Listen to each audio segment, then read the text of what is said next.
Hi guys! This is Belle and welcome to my channel.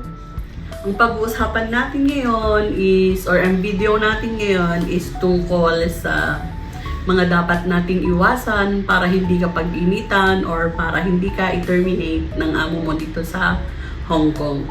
Pero yung mga sasabihin ko lang is yung based sa mga karamihang naririnig ko na dahilan ng mga ibang kunyang or ng ibang amo, kaya nila tina-terminate yung mga katulong nila. So, ang una is dapat huwag kang magsusuot ng mga sexy clothes sa loob ng bahay para iwas gulo or para iwas pag-initan ka ng amo mong babae, lalong-lalo na kung yung amo mo is hindi mahilig din magsuot ng mga sexy na damit. Huwag mong iisipin na, kaya siya nagagalit sa akin kasi hindi siya nagsusuot ng sexy. Huwag ganun guys, kasi syempre respeto na rin sa amo. Kaya mostly sa mga sa mga employers, sa mga interview pa lang, sinasabi na nila sa mga ini-interview nilang mga kunyang na bawal kang magsuot ng ganito sa bahay, dapat ang suot mo lang ganito, ganyan. Kaya mostly sa aming mga kunyang dito sa Hong Kong, ang mga suot namin is mga pajamas, mga t-shirts. Pwede ka namang mag-shorts, pero dapat below the knee, ganyan. Mga tokong, mga ganon, pwede. Pag day off mo, yon pwede kang magsuot ng medyo sexy, pero mostly dito, yung mga kunyang is nagbabaon ng damit na mga sexy at doon na sila sa labas nagbibihis or sa mga boarding house nila nagbibihis para kahit pa paano is iwas pa rin sa gulo, di ba? Iwas pa rin na masita ka ng amo mo, ganyan. Tapos, ang number 2 is iwasan na maging masyadong close sa among lalaki, ganyan. Dapat, pag may problema ka or pag may kailangan ka or may gusto kang itanong, mag-direct ka doon sa amo mong babae, wag doon sa lalaki. Kasi, yung iba kasing amo dito is selosa sila, guys. Pero hindi naman lahat, yung amo ko hindi siya selosa. Pero, mag-11 years na ako dito sa amo ko, pero pag may tinatanong ako, kunyari, breakfast ng amo kong lalaki sa umaga, hindi, kahit nakaharap siya, hindi ko siya tinatanong. Doon ako mismo sa babae nagtatanong. Kasi, mas okay na yun, kahit hindi siya selosa, pero, di ba, iwas gulo na rin, mas okay na yung, so, sa una pa lang, iniiwasan mo na yung mga ganong sitwasyon. Number 3 is, ayaw nila yung lagi kang nakasimangot or yung palasagot, or ayaw din nila yung mga palasagot na katulong.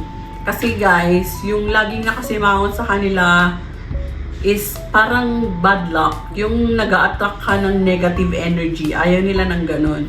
Ang tawag nila dito is long face. Ganun yung ibang, yung tawag nila dito, yung ibang amo, long face. Ayaw nila ng ganun, guys. Yung gusto nila is, energetic, yung palangiti ka, yung palabati ka, yung lagi mo silang binabati ng good morning, or good evening, good night, ganyan. Gustong-gusto nila yun, guys. Kaya dapat, iwasan mo yung nakasimangot ka. And yung ayaw nila yung palasagot ka. Yung ganyan. Na baka konting nasigawan ka lang is, yun, makikipagsigawan ka na sa amo mo, ganun. No, hindi dapat ganun. Ipasok mo sa kabilang tenga mo, palabasin mo sa kabila, ganun. Para iwas gulo, iwas terminate. Basta wag ka lang nilang sasaktan. Yun ang hindi naman pwede. Hindi na allowed yun. Pwede ka nang magreklamo doon. Alam mo, yung naririnig ko sa mga ibang kunyang dito, minsan pag may nagkakwento na, kagabi, ganyan, nag-away kami ng amo ko, sinagot ko siya, ganyan. Alam mo, at the end of the day, ikaw pa rin ang matatalo dyan. Kasi amo mo yan. Kahit balibaliktarin mo yung mundo, amo mo yan.